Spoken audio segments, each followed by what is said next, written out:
ব্রিটিশের রানীর কাছে একটি কুকুর আসে। এটি অনেক ছোট এবং সুন্দর। রানী কুকুরটিকে রেখে দেয় আর এর নাম রাখে রেক্স। ধীরে ধীরে এই কুকুরটি রানীর অনেক কাছে চলে আসে। রানী একে তার বাচ্চার মতো মনে করে আর সব জায়গায় এই কুকুরটির ছবি লাগিয়ে রাখে। এখানে কুকুরটি অনেক আরামায়েশে জীবন পার করতে থাকে, যেন এখানকার রাজকুমার। রানী এই কুকুরটিকে সবার সেরা কুকুর হিসেবে ঘোষণা করে।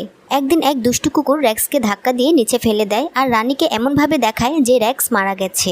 কিন্তু এখানে একজন ভালো মানুষ রেক্সকে বাঁচিয়ে একটি ডগ সেন্টারে নিয়ে যায়। এখানে অনেক ভালো কুকুরের সাথে রেক্সের দেখা হয়। এখানে রেক্স ওয়ান্ডার নামের একটি কুকুরকে দেখতে পায়, যাকে প্রথম দেখাতেই রেক্স তাকে তার মন দিয়ে দেয়। রেক্স ওকে পটানোর চেষ্টা করে, কিন্তু তখনই ওখানে ওয়ান্ডারের পুরনো আশিক রেক্সের উপর হামলা করে আর রেক্সের সাথে ফাইট করার জন্য একটি চ্যালেঞ্জ দেয়। তখন সব কুকুররা রেক্সকে ফাইট করার জন্য তৈরি করে, কিন্তু এতে কোনো লাভ হয় না। রেক্সকে তবুও মারতে থাকে। তখন রেক্সের বন্ধু রেক্সকে সাহায্য করে আর এই আশিকের দাঁত ভেঙে দেয়। এরপর রেক্স তার বন্ধুদের বলে তার সাথে মহলে যেতে, কিন্তু ওয়ান্ডার ছাড়া আর কেউ সেখানে যায় না।